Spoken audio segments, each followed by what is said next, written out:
Hi, I'm Coach Jim Stroker, and I'd like to give special thanks to Native Nation Events for supporting the R Zone podcast.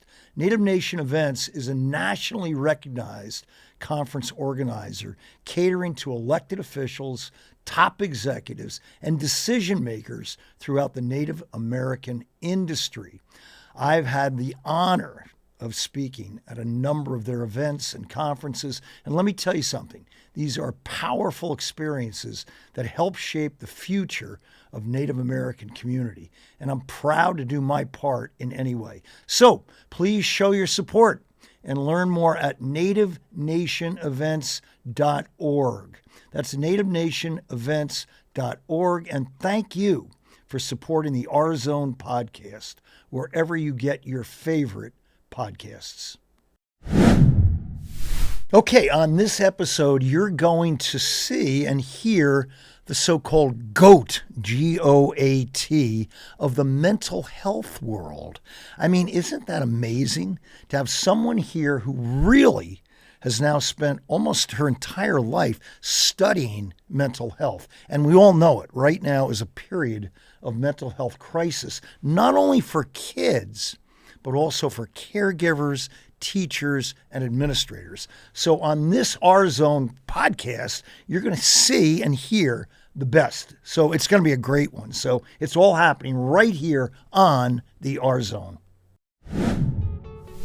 When you put your head on that pillow tonight, you've got one question. Are you glad you did, or do you wish you had? The R Zone with Coach Jim Stroker.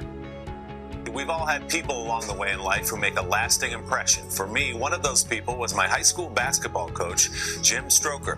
He's coached hundreds of us teenage boys over the years and raised three of the most remarkable kids you'll ever meet. I have coached hundreds of thousands of games right on these fields right here. But there's only one game that truly counts, and that game is your life. And you will be measured in that game by how you respond. E plus R equal O. The events, many of which are out of your control, plus your response, which is 100% on you, will equal the outcome. And now we're about to lean in on the power of your response. The R Zone. This is a podcast to share conversations on our own hero's journey. These are stories that have shaped my life and the mindset, I hope, that will help shape yours. This is coaching for life. It's not where we've been. It's all about where we're going. The R Zone is the space between stimulus and response. The R Zone is where you have the power to choose your response. And now, join Jim Stroker in the R Zone. Okay, here we go. I am Coach Jim Stroker, a life coach, leadership trainer, and motivational speaker. But that's not why we're here. I'm here, and welcome to the R Zone. Now, today on this episode, we got it. Yep, we found her. We were searching through valleys and mountains, and suddenly we have the greatest, one of the greatest all time. And of course, today we have the incredible Erin Tashian. Now, I say incredible, and I really mean it. I mean, I have seen a lot of teachers in my day. I've seen a lot of great people. She is truly, truly a pioneer who's changing education. So Erin is a 32-year educator in Ridgewood and almost 40 years overall, a consultant and founder of her famous Class Neighbors. Now, this is a platform that helps teachers, which is so great, and we need them. Teachers need this to better understand classroom dynamics. She's an expert at emotional intelligence and social emotional intelligence, right? And helping children really understand and be able to deal with the stress they're dealing with. So this should be a great one. And Erin, welcome. Oh, I'm so happy to be here. And that was quite the introduction. I got a lot to live up to. Well, you do. You already have. You've done the work. Thank you. So let's just start you out with a simple question. I think, and maybe I'm wrong, that you have been on a mission to scratch your own itch.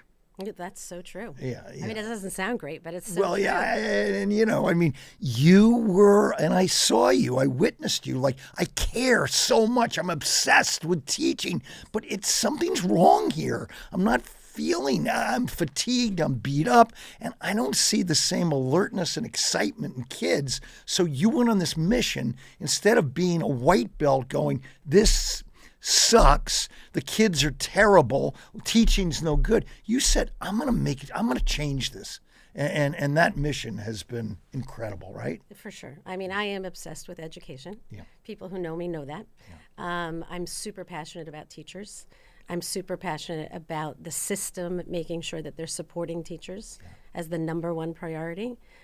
Kids are equally as important, but we know that it starts with the teacher.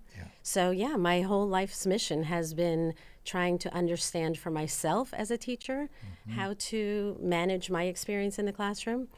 And then I left the actual classroom and created my own classroom by consulting. It's been amazing.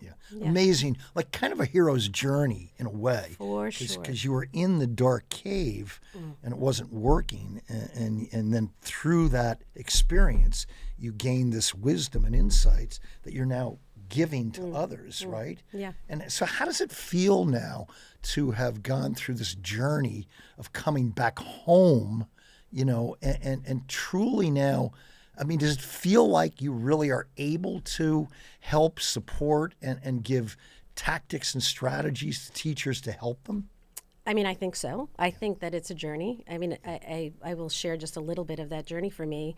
But I started in 1967 in Boise, Idaho, as the fourth of 5 kids in an Irish Catholic family that my family liked to say was highly sensitive. I was the highly sensitive one. And in the absence in the 70s of anybody teaching parents how to understand emotions, I became incredible at adapting in my own way by becoming a people pleaser, a caretaker, a perfectionist. And when it came time to think about my career in college, it made sense that I would be a teacher. And when I share that story with so many teachers, that really lands with them. And that worked. All of those strategies worked until I felt a major shift around, I think it was like 2015. Teaching for me at that time had changed drastically. We were in the midst of rolling out computers and technology in ways that we had never done before. We were easily accessible by everybody, parents, administration, at all times of the day. And we were more aware of kids' needs. And at the same time, I was grateful to be in Ridgewood, who was also pressing, the idea that we wanted to make sure that we were rigorous and really preparing kids. And I remember thinking in a professional development day, listening to another expert, who had another way of teaching, that I really needed somebody to teach me how to manage the job and how to manage myself around the job that had changed so drastically. And then I always like to say, because I credit so much of my learning to you and our experience as educators together, I went on this journey of really trying to gain certifications and understand my own emotional experience, give language to it, find strategies to help.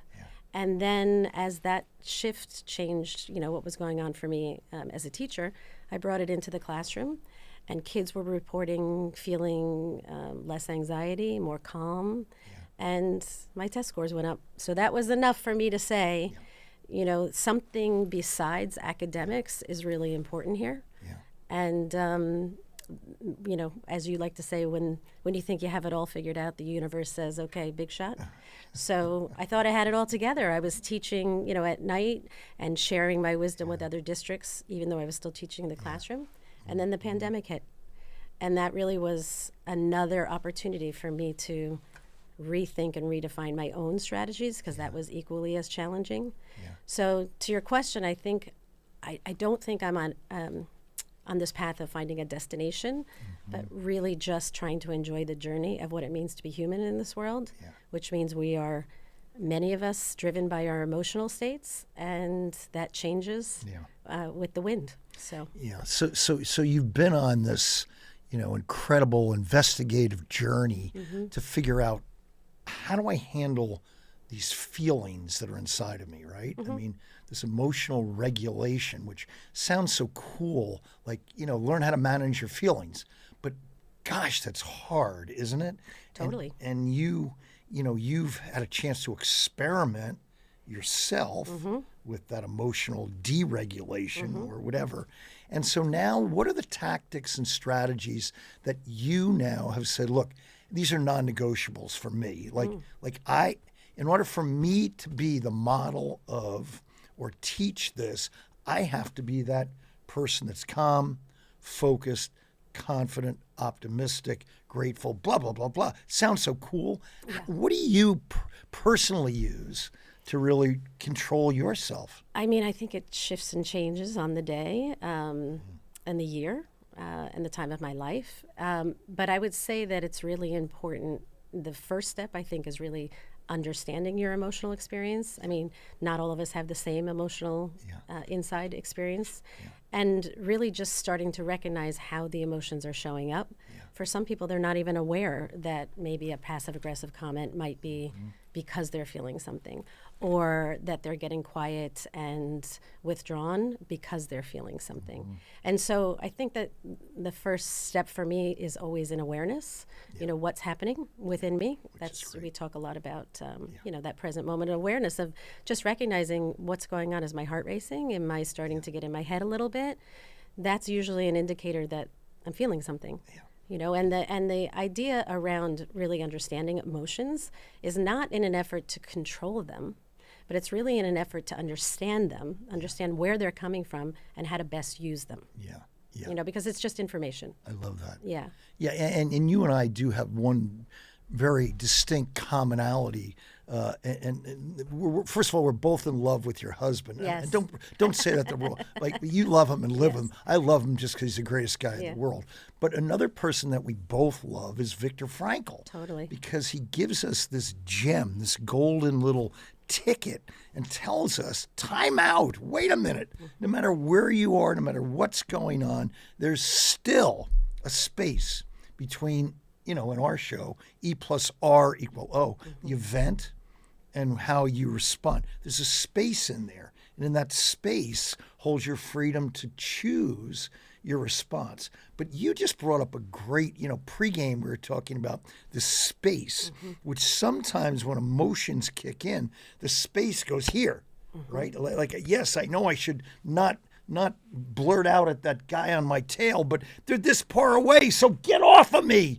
But, you're suggesting sometimes the space changes from between event and response to, and I'll set you up. Yeah, I mean, I think that ideally we all want to be able to identify that space so that we can choose our response. Yeah. But we're human beings in a very chaotic world. And I would say for teachers, they're in a very challenging profession right now. Yeah. So to expect that they're going to always have the mindful awareness to notice what's happening within them and then take a space when 27 kids are running all over the place, I think is setting them up for this idea of you have to be perfect. And so I really think it's powerful to create the space after the event a little bit, to think about, so what just happened? What just happened in that situation? Yeah. Maybe tap into what was I thinking or feeling at the time, and then how do I repair it? And I think the space for me is often about repair. How do I rethink that experience, rethink that situation, rethink that interaction, and either repair it or handle it differently? Yeah, so that post experience reflection. Yeah, reflection which is the Navy SEALs talk about all the time, by the way. Like if the mission's over, nobody's going home. No. I mean, this is where really the work has to come, reflecting on what went well, what could have gone better, and how. So the next time we get there, the thing that triggered me this time, now I have some, preconceived idea of how I'm going to handle it, right?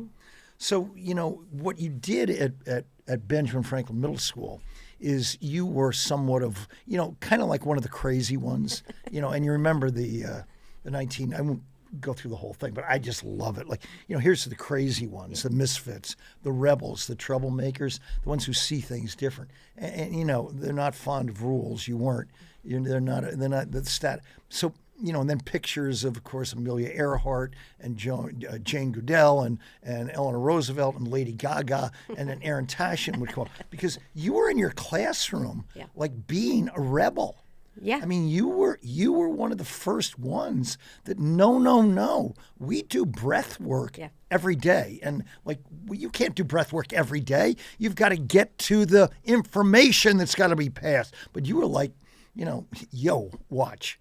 You almost like went out there. So like some of those early, and again, this was way back, where you were actually doing breath work, I think Meditation. exposing kids to gratitude journaling, totally. et cetera.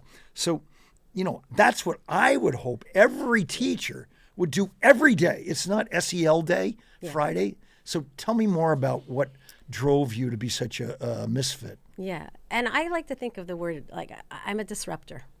Right? So I want to be a positive disruptor. I love it. And at the time, and this was pre-pandemic, but I think most of us in education, or if you're, in relationship with kids right now, you would see maybe a struggle of thinking connection. Like kids are seemingly having a hard time connecting to their thoughts. A lot of blank, apathetic looks, people are seeing in children and teens. And I really just started to notice that back then, but was just on this mission that I was going to provide some feeling of safety in my classroom.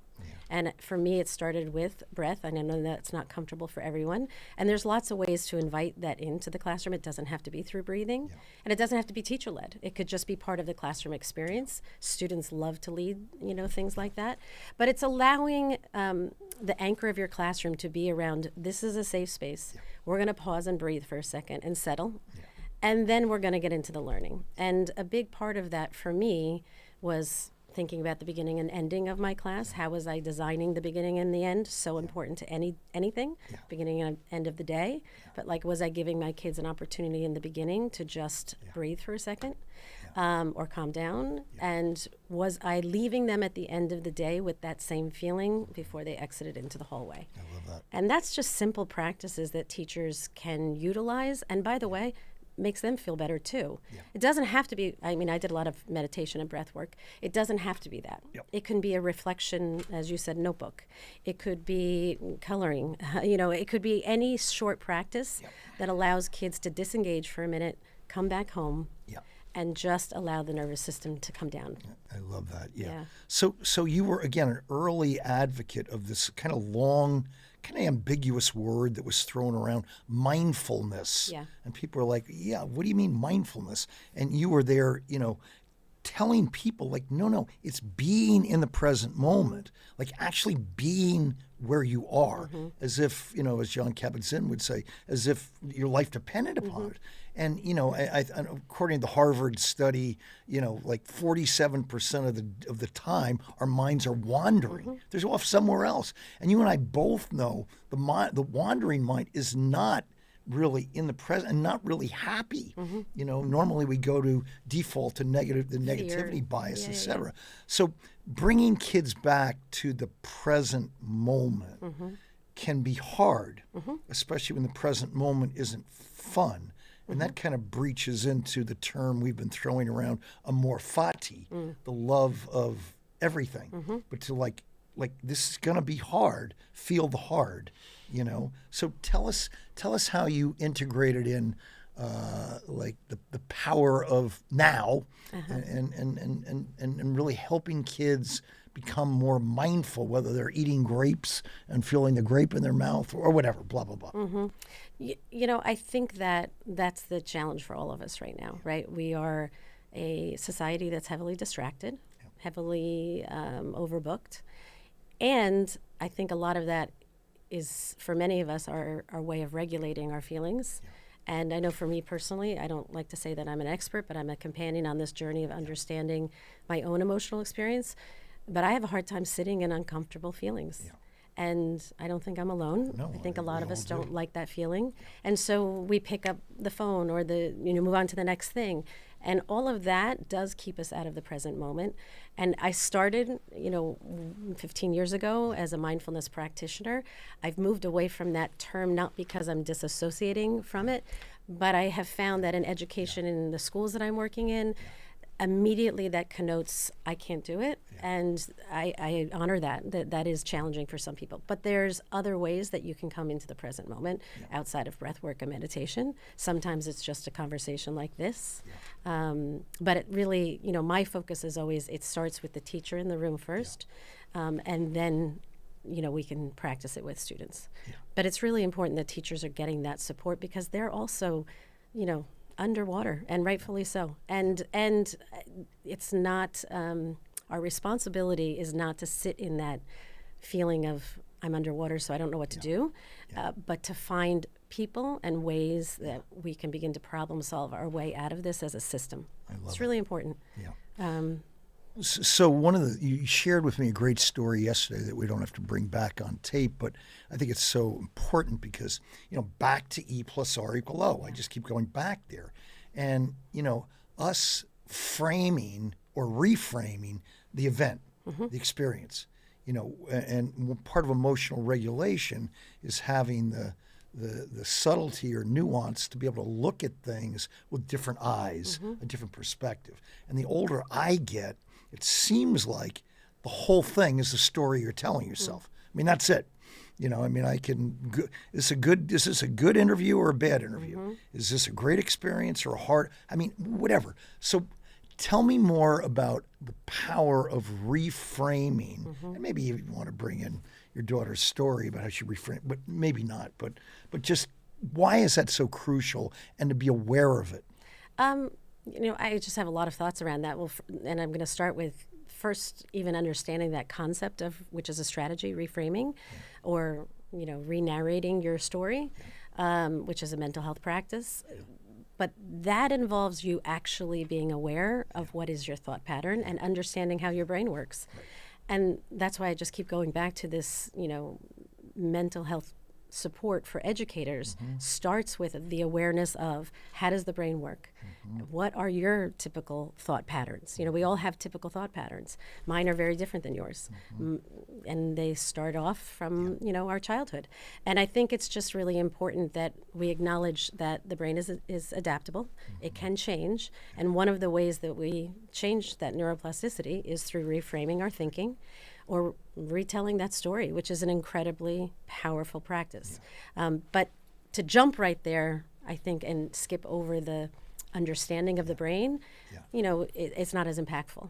So I just have the pleasure of having older children now that are doing their own work and understanding their thought patterns, becoming aware of them, and then hopefully deciding how they're going to use those stories to have the best version of their own life, But it really starts with the education around the brain. And that's, so much of what we're talking about, or all of these, at one time called social emotional practices. Now we're really leaning into, these are strategies that support mental well-being, right? Or mental fitness, in the same way that running up and down Ridgewood Avenue with weights over our head was supporting our physical fitness. And I don't think it's a one-size-fits-all. And when I work in schools and with teachers, part of my task is individualizing, just like I did in the classroom, for teachers to develop their own owner's manual to manage their mental well-being, their emotional experience, and their social interactions in the classroom. Because they're the model.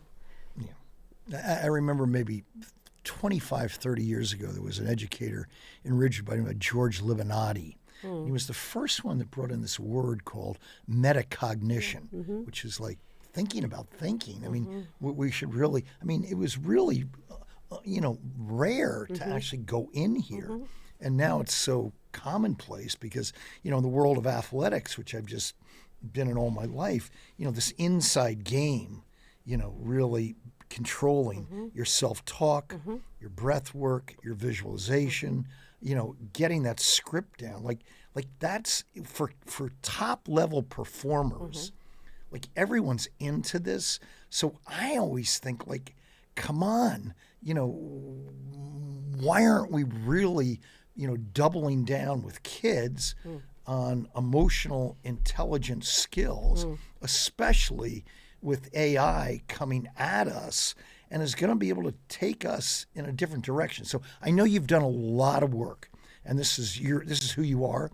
like you adapt, you adjust, you go with the river. And recently you've gotten into the whole AI piece, which has been so, almost fearful for the educational world, whereas the business community, like that's it. That's what they're doing. So how have you done that, and how are the educators responding to your take on AI? I think that so much of what we're talking about, whether it's AI or understanding our emotional experience or what's going on in education right now, it boils down to people feeling like they have agency over their life, right? And part of that agency is really deciding for yourself how we're going to look at AI in education. And there's one way to look at it, which is it's terrible and it's horrible and it's going to take over everything. And then on the other extreme is, wow, this is a new way of learning. How can I learn for myself and figure out where can we bridge or, ascertain the wisdom and reframe how we're thinking about learning. But it requires flexibility in your thinking. It requires problem solving, growth mindset. But so for me, I've really been trying to blend the HI and the AI experience, the human intelligence, the artificial intelligence. What are the skills that we still need to have, that we still want to teach, while also embracing this as a technology that's not going away. But I think it's really important that school districts and teachers in general find their voice and look at what happened with rolling out one-to-one. What did we learn from that? And how can we apply the good and the challenge from that into how we're embracing AI in education? That takes some time, but I really try to empower educators, leaders, and teachers to find their voice, not just for why it won't work, but how can we make it work, and how can we teach kids skills to navigate the use of it? I love that. Yeah. Your Ridgewood's version of Brene Brown, obviously, or Please. or New Jersey's version of Mel Robbins, or Lady Gaga, whatever. But what you've done is reinvent yourself. Yeah. And so many teachers come to the end of this career, and then, I might be the crossing guard, or maybe I'll, not to put it down because it's still good. So, but you've taken what you've learned and you've created this really cool, scary, trip into the unknown, breaching into that arena, this new arena. And there had to be a little imposter syndrome voice there once. But so you're, again, a model of someone who won't sit still. Like I'm going to keep growing, and you found what you love. So how has that been just psychologically to step into these giant arenas and become the voice of, this incredible new message that you're putting out there? How has that been for you? I mean, I see myself, as I said, a companion on the journey. So I feel like I need to constantly put myself in the position of the teacher, of the student. And I think, for me, it's about intention. And I'm going to go back to the beginning of our podcast. I am passionate about education. And I'm really passionate about teachers. And rather than sitting back and watching it all unfold, I want to be part of solutions. I think my strength is in building relationships with teachers. I speak their language. I understand their plight. And I'm willing to do whatever it takes to help move them along. But, a lot of my contemporaries think that I'm crazy for taking on so many things. I just went back to school to get my master's in mental health counseling. Which is incredible. Mostly because I believe passionately in that, and I have this theory that one day we will support teachers in that way with counselors, and also for my own learning. But I also wanted to experience what is it like to be a student now, learning through college and AI, so that I could better inform the workshops that I give in classrooms. So I feel like everything I'm doing, the end result is to just continue to put myself in somebody else's shoes. How can I problem solve with them? And how can I'm a teacher by nature, how can I implement some teaching around it in order to keep moving the needle in education? I mean, one of the reasons I love to speak with you, and we speak frequently, is, you're also a believer that everything's happening not to you, but for you. And there's a multiplicity of God winks happening all the time where you meet people. And, you yourself started this incredible podcast, The Mindful Educator. And of course, out of your brashness and your, inability to play timid, you invite on like the top guy. Like, who's the top in the area of emotional regulation? Who's the number one person in the world? Well, maybe I'll just go up to Yale and I'll go get that Dr. Marc Brackett to come on my podcast. So instead of going, who am I? You were like, come on, bring it on. So you buckle your chin strap and spent a lot of time with Dr. Brackett. So what did he share with you, those little teeny nuggets that most people wouldn't have picked up? I mean, I'm not sure how much your audience knows about Dr. Marc Brackett, but he runs the Yale Center for Emotional Intelligence, and he's created an incredible social emotional program called Ruler. And I think I heard him maybe that's Ruler. R-U-L-E-R. R-U-L-E-R. And he's in school districts, and schools use his program very effectively. But about 15 years ago, I was on my own journey, and I went by myself to a workshop at Omega Institute called the Mindfulness and Education Workshop. And there was literally 50 people there. I mean, it was so small. And he was speaking, and I had never heard of him. And he was speaking about research. That's what he's a researcher. And so he was sharing this research about the power of emotional intelligence on educators and their impact on students. And for the first time, I was like, I felt seen. I was like, he is speaking my language, because I know that if I'm not regulated, or if I'm showing up in my classroom full of emotions, I'm more likely going to impact negatively my students. Not intentionally, indirectly probably, in my language, in my tone, in how I'm relating to them. And I just thought that this guy had magical data, but what his anecdotal evidence was, in his own life, he had an Uncle Marvin, which was his uncle that was a teacher, which was the first person that ever asked him, "How are you feeling?" And it really inspired me to think about, why aren't we creating Uncle Marvins in school districts? We need more Uncle Marvins, right? And so I think he's left me with this idea that there is a way.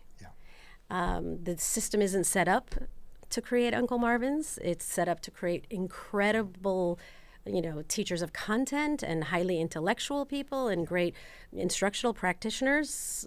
But the emotional intelligence piece is equally as important, if not, I believe, more important.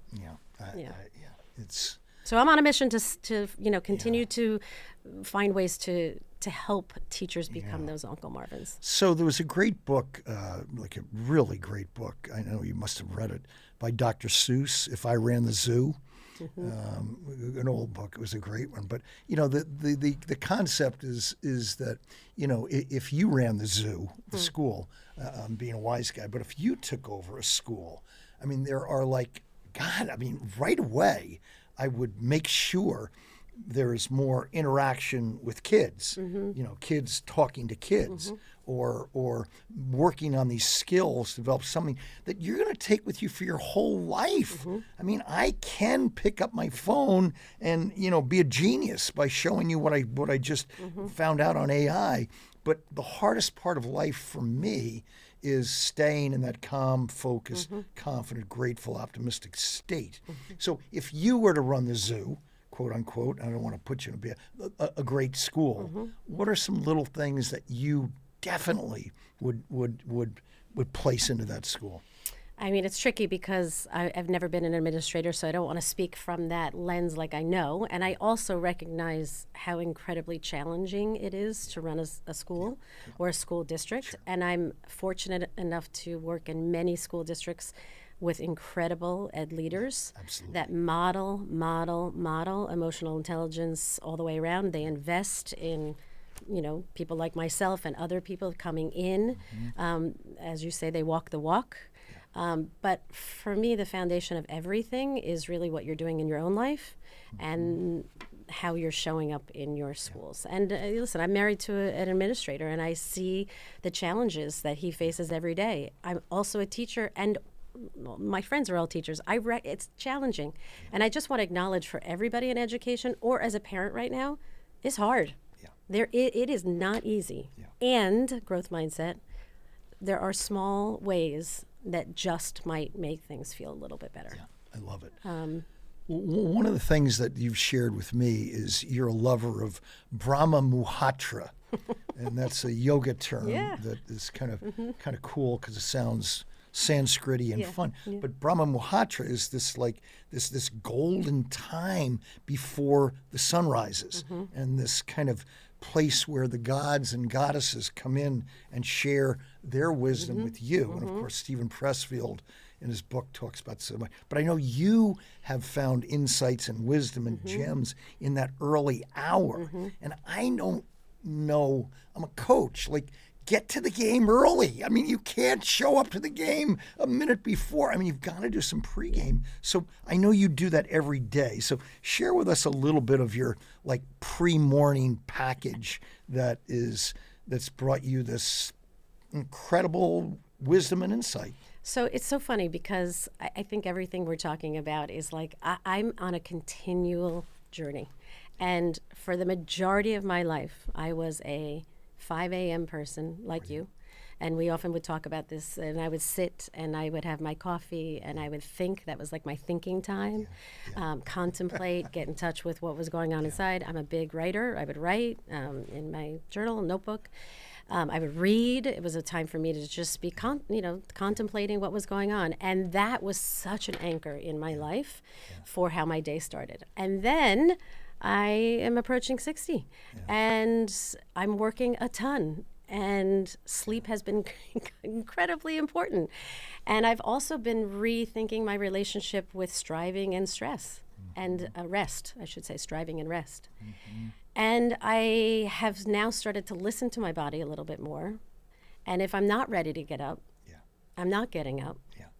But I'm still finding time to sit and have those moments of contemplation. So I think it's really important that we also acknowledge that what works for a long time doesn't always work forever. You know, we go through different stages of our life. And as an older gal, I like to say right now, I'm trying to lean into my body is seeking a little bit more rest, but I'm not going to give up on that practice of sitting and just checking out my insides and see what's going on. I love it. So I think I vacillate between getting up. I love that early time. I think it's such an incredible time to just be with yourself and also listen to yourself. But most important practice is finding ways to connect with yourself. You know, I have a line in a lot of my workshops that I say is like, how can you ever know yourself if you're never alone with yourself? How do we know who we are if we're never alone with ourselves?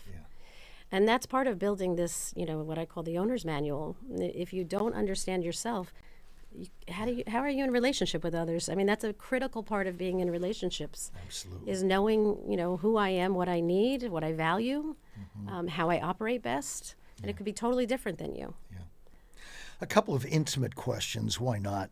And these are rapid fire answers. So introvert or extrovert? I used to think I was an extrovert for a long time. Maybe this is just a shift in time, but I'm much more introverted now. And Audible, podcast, book reading. Where do you do most of your learning? Again, a shift. Used to be a heavy reader. I'm now Audible and podcast. And also recognizing that has become so much in my life that I'm wondering if I'm using that as a regulation strategy as well.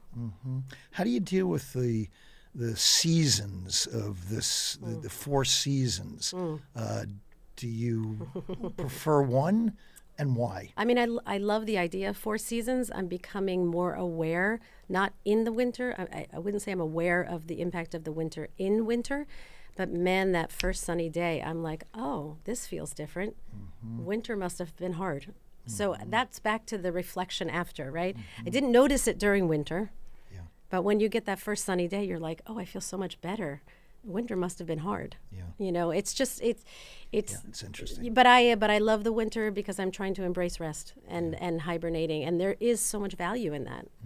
And then the cool thing about food and nutrition is everybody has a different palate, a different taste. So what are the things that work for you right now? When you eat it, it's like, oh my God, it's satiating. It feels right. I don't. What's that nuanced food that? I mean, I would works? like to say it would be something healthy, but as you know, I'm addicted to coffee.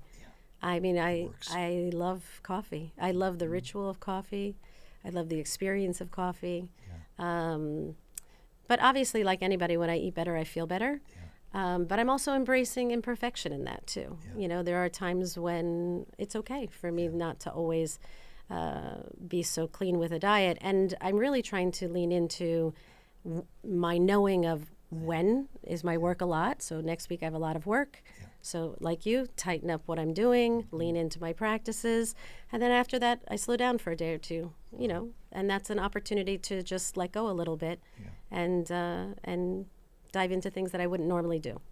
So a couple of months ago, you went crazy. You went like, I'm going to go for it. Like instead of in the old days running an ultra marathon, or in the old days, you know, deciding to do your powerlifting route, you decided to go on a silent retreat. Yes, right? yes. Which is kind of like, oh my God, no, I have to be able.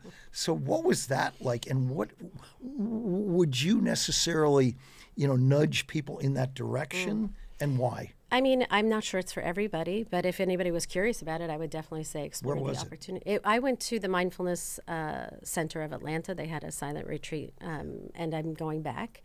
And I've done a bunch of meditation retreats, but this was the first one in silence. I found the whole experience to be a breath of fresh air. I mean, I thought it was going to be very challenging. It was not challenging at all. The only challenging part actually was eating, and I'll just share my experience with that. But you eat, you know, at a table with 4 or 5 people, and you know the idea is to eat mindfully and slowly and in that present moment. And I could not get over the clanking of the fork to everybody. And we were in a big room. There was, 45 people. The clanking of the spoon and the forks. And immediately I became aware of, oh, that person's getting up to get more food. I wonder if she's really hungry, does she just want more food? Oh, that one, do you think they're... And I was in everybody else's business but my own. I was not in the present moment. I was watching everybody else, and it was just a little bit of an awareness that I think I do that in life too. I get in other people's business instead of staying in my own. All right, last 3 quickies. Yeah. So the tattoo that you would put on your left forearm, symbol, word, phrase, what would you put? Oh, gosh. Love is the answer. Love is the answer. Love it. Okay, Gil, he's so kind. You know, every guest that comes on, he gives them a billboard. And he gives them a billboard anywhere you want in the United States. And you get that billboard, and you can put anything you want on it. So we just need to know what you're going to put on it and where you'd put it and why. Oh, my gosh. This is a hard one, but I'm going to just go with what came to my mind first, which is you are not alone, and start where you are. I love it. And I think that I chose that, or it came to me because I really believe in the power of making sure that all people realize that they're not alone in their experience and their feelings around life, and that everybody has the opportunity to just start again, right? That's just start again. Okay. Start right where you are. All right, let me just whack you once, just give you a hard one to end up with. Okay. What happens when you die? Oh, I'm taking this 2 ways. I hope what happens when I die is that my life had meaning. Love it. And the other way? When I die, I imagine living in a space of ultimate love and acceptance. I love it. So if I was watching this, and I've watched it from this view, I would want to see more of you. I want to know how I get in touch with you, how my school can bring you into their school, and really just be able to interact with you. So Erin, how do we find you on social media, on your website? Give us some info. I mean, I'm on LinkedIn, Erin Tashian. I'm on social media, Erin_Tashian at Instagram. And I have a website, erintashian.com. You and I are going to be speaking at the Mental Health Summit coming up in May. But, those are the places where people can find me. And I've been fortunate enough that my work really has expanded in New Jersey just by word of mouth. Other administrators saying, they connected with her and just pass it along. So that's been an incredible opportunity to connect with other people too. Yeah, It's just the sharing. That's the proof. Yeah. Is you can do everything you want to advertise yourself, but the most powerful is someone going, she's great, and I don't think any school ever has you enter and not go, wow.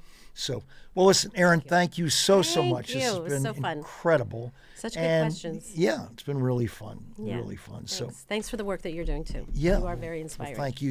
You have helped me a lot. You really have. Permission to feel, right? You got me, yeah. So.